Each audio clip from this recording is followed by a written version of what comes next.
देख रहे हैं हेडलाइंस डेली HD न्यूज।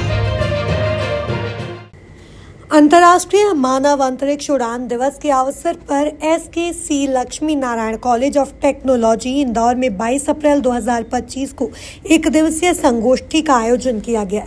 यह दिन यूरी गागरिन की पहली मानव अंतरिक्ष उड़ान की स्मृति में मनाया जाता है। आयोजन का उद्देश्य अंतरिक्ष विज्ञान में भारत की प्रगति को रेखांकित करना, युवाओं को प्रेरित करना और वैश्विक व भारतीय अंतरिक्ष कार्यक्रमों के भविष्य पर संवाद स्थापित करना था। LNCT इंदौर के प्राचार्य डॉक्टर प्रकाश बहरानी ने स्वागत भाषण देकर कार्यक्रम का शुभारंभ किया। इसके बाद इसरो के अंतरिक्ष अनुप्रयोग केंद्र अहमदाबाद के निदेशक एवं वरिष्ठ वैज्ञानिक डॉक्टर नीलेश M देसाई ने मुख्य वक्ता के रूप में अंतरिक्ष अन्वेषण में भारत की भूमिका और भविष्य की योजनाओं पर व्याख्यान दिया। उन्होंने यह भी बताया कि भारत द्वारा शीघ्र ही चंद्रयान 4 और 5 एवं मंगल ग्रह पर जाने के लिए नए प्रोजेक्ट्स आरंभ हो चुके हैं। LNCT समूह के प्रबंध निदेशक इंजीनियर सुप्रभात चौकसी ने अपने संबोधन में शैक्षणिक संस्थानों और अनुसंधान संगठनों के बीच सहयोग को बढ़ावा देने की आवश्यकता पर बल दिया और संस्था को स्पेस मैकेनिकल इंजीनियरिंग के प्रकल्पों में इंदौर से चयनित होने के लिए सभी छात्रों को शुभकामनाएं प्रेषित की। इसके साथ ही IIT इंदौर के प्रोफेसर डॉक्टर पवन कंकर ने भी विशेषज्ञ वक्तव्य प्रस्तुत किया। दोपहर के सत्र में इसरो के मानव अंतरिक्ष उड़ान कार्यक्रम पर श्री अनुराग वर्मा ने गहन जानकारी दी। वहीं चंद्रयान 3 मिशन पर श्री नीरज माथुर ने विस्तृत प्रस्तुति दी। तृतीय सत्र में श्री समीर सखारे ने इसरो द्वारा उपयोग में लाई जा रही नवीनतम तकनीकों का परिचय कराया। इसके पश्चात श्री आशीष सोनी ने छात्रों के लिए इसरो में उपलब्ध अवसरों पर महत्वपूर्ण जानकारी प्रदान की। यह संगोष्ठी न केवल ज्ञानवर्धक रही बल्कि इसमें भाग लेने वाले छात्रों और शिक्षकों को भारत के अंतरिक्ष कार्यक्रमों से जुड़ने की नई प्रेरणा भी मिली। ह्यूमन स्पेस फ्लाइट डे इसका आयोजन है और इंदौर के LNCT कॉलेज में आज एक संगोष्ठी का भी आयोजन हुआ है जिसमें मुख्य वक्ता के रूप में आप उपस्थित हैं। बताएं सर, किस तरह की प्रगति स्पेस को लेकर इंडिया भी कर रहा है और किस तरह का सहयोग सरकार और दुनिया भर से मिल रहा है इस मामले में? जैसा कि आपको विदित होगा कि Lakshmi Narayan college of technology group के द्वारा आज international human space flight day की परिप्रेक्ष्य में एक टेक्निकल सेमिनार वर्कशॉप का आयोजन किया गया है। और आपको विदित होगा कि 12 अप्रैल को हम generally international human space flight day मनाते हैं। वो इसलिए मनाते हैं कि यूरी गागरिन 1961 में स्पेस में पहली बार जब गया था 12 अप्रैल को, तो उसकी याद में मनाते हैं।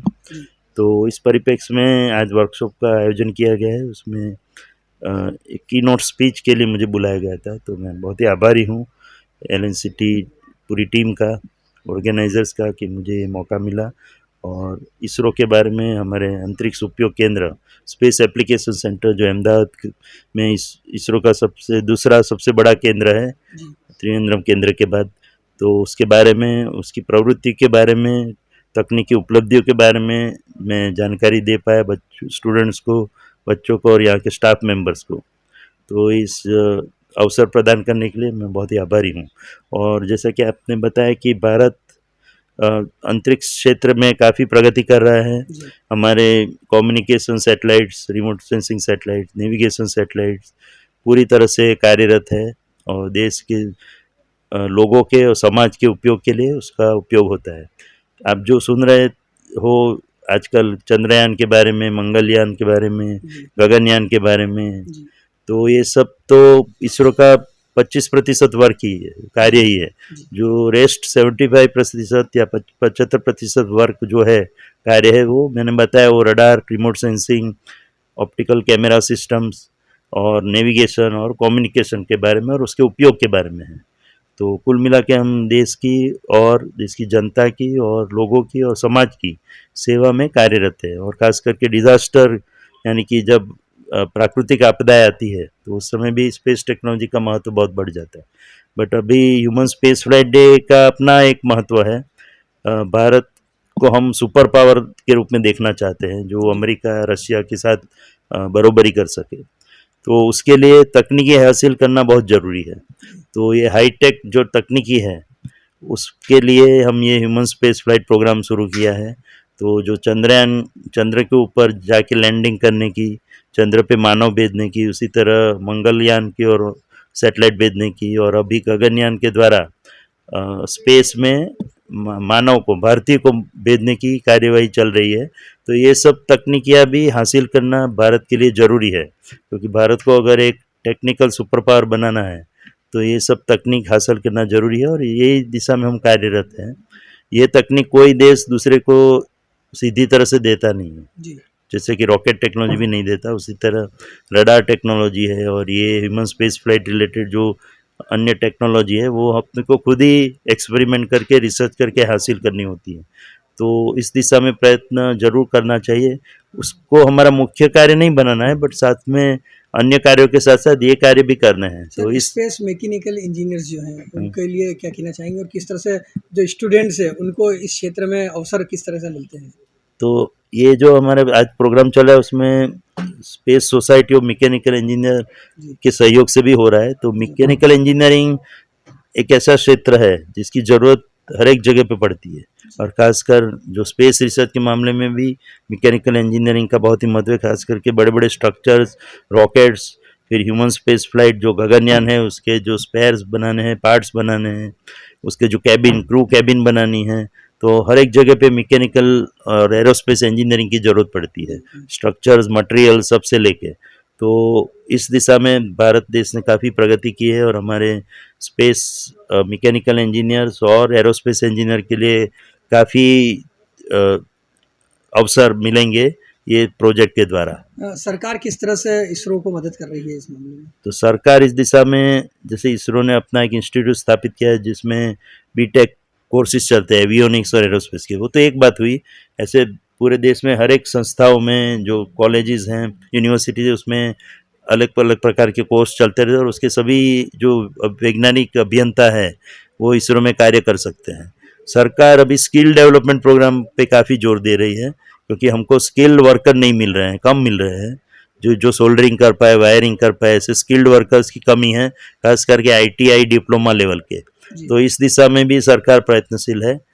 हायर एजुकेशन तो लेना ही है कुछ लोगों को, बट कुछ लोग जो हायर एजुकेशन नहीं ले पाते हैं उनको स्किल डेवलपमेंट प्रोग्राम में रुचि रखनी चाहिए, तो उससे भी काफ़ी एम्प्लॉयमेंट जनरेट होगा, और उसके काफ़ी स्कोप है। खास करके भारत में अभी सेमीकंडक्टर टेक्नोलॉजी भी आने जा रही है, अपनी फाउंड्री 3 या 4 फाउंड्री भारत में स्थापित होने जा रही है।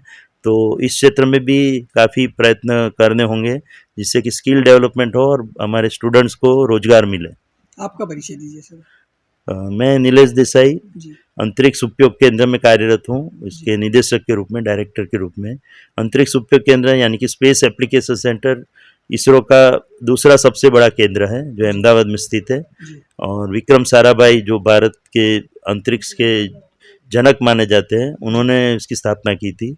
तो इस तरह से हम पिछले 55 सालों से इसमें कार्यरत है, और मैं खुद लगभग 39 साल से 39 ईयर से अंतरिक्ष उपयोग केंद्र में कार्य कर रहा हूँ, और इंजीनियर के रूप में दाखिल होकर आज डायरेक्टर के पद पे 2021 में पहुंचा था, और तभी से लगभग पिछले 4.5 साल से यहाँ पे कार्यरत। Thank you.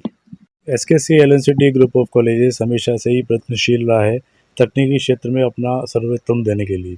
इसी क्षेत्र में हम लोगों ने space society of mechanical engineering के साथ अपना एक अनुबंध करार किया हुआ है। उसी अनुबंध के अंतर्गत आज हमारे डॉक्टर देसाई सर यहाँ पे पधारे हैं, जो कि डायरेक्टर हैं SAC यानी कि space application centre Ahmedabad ISRO के। साथ ही इनके साथ और 4 वैज्ञानिक भी पधारे हैं जो कि अलग अलग तकनीकी क्षेत्र में अपना जो है प्रदर्शन देंगे।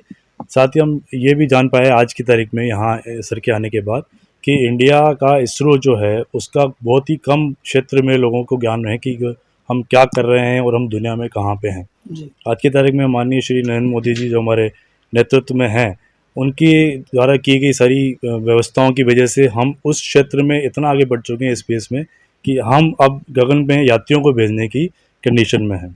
जिसमें जैसा कि अभी बताया गया कि विंग कमांडर शुक्ला जी जो हैं अब बहुत ही जल्दी इंडिया के खुद के अपने स्पेस क्राफ्ट के थ्रू गगन यात्रा के लिए निकलेंगे, जो कि हमारी गगनयान की एक स्कीम है इसरो की। और मैं जहाँ तक देख पा रहा हूँ कि हमारे बच्चों ने, साथ ही जो दूसरे बाहर आए हुए बच्चे थे, उन सभी लोगों ने आज बहुत ही अपना इंटरेस्ट दिखाया इस चीज़ में, और ये जानकारी प्राप्त की कि आगे जाके फ्यूचर में किस तरीके से टेक्निकल फील्ड में और नॉन टेक्निकल फील्ड में भी इसरो के साथ उनकी किस प्रकार से आगे कार्रवाइयाँ हो सकती है।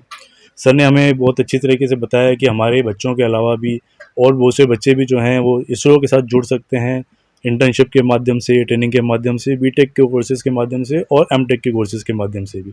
साथ ही बच्चों को अपना खुद का स्टार्टअप करने की जो अपॉर्चुनिटीज़ मिल रही हैं, क्योंकि आने वाले समय में भारत जो है वो सभी बड़ी-बड़ी शक्तियों के साथ खड़ा होगा और हमें पूरा विश्वास है कि वो दिन जल्दी ही आएगा। तो हमें ये लगता है कि बच्चों को अपनी उस दिशा में काम करना चाहिए कि सिर्फ नौकरी के बारे में ना सोचा जाए, कुछ ऐसा किया जाए जो कि हमारे इसरो को सपोर्ट में वो कुछ तकनीकी डेवलपमेंट कर पाएंगे। आज एलएनसीटी इंदौर जो कि Lakshmi Narayan college of technology Indore है, बहुत ही सौभाग्यशाली है कि डॉक्टर देसाई पधारे हैं, साथ में बहुत सारे साइंटिस्ट आए, उन्होंने हमें बहुत सारी जानकारी दी और हमें पूरा विश्वास है कि हमारा देश बहुत आगे जा रहा है।